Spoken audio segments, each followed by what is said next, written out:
นวกินลูลาปันใดก็สู่แนวกินเก่าๆของอีพออีแม่เฮาบ่ได้ดอก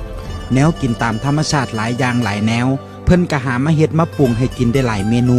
อาหารเลิศหรูระดับขึ้นห่างส่งข้ามน้ำข้ามทะเลข้ามประเทศสุดท้ายมันก็ยังสู่แนวกินบ้านๆแนวกินเก่าก่อนที่เพิ่นพากินบ่ได้จักเทื่อ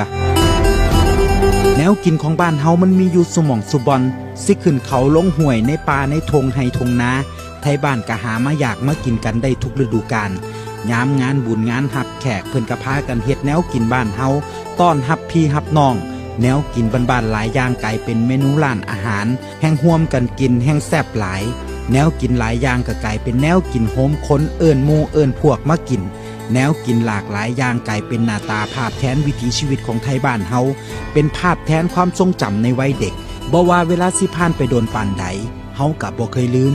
มักคนละอย่างต่างคนละพื้นที่กินไผกินมันมักไผมักมันแต่ผมเชื่อว่าแต่ละคนกินแนวกินตามพื้นเพถิ่นฐานแซ่บคนละแบบเฮ็ดกันคนละวิธีปรุงแตกต่างกัน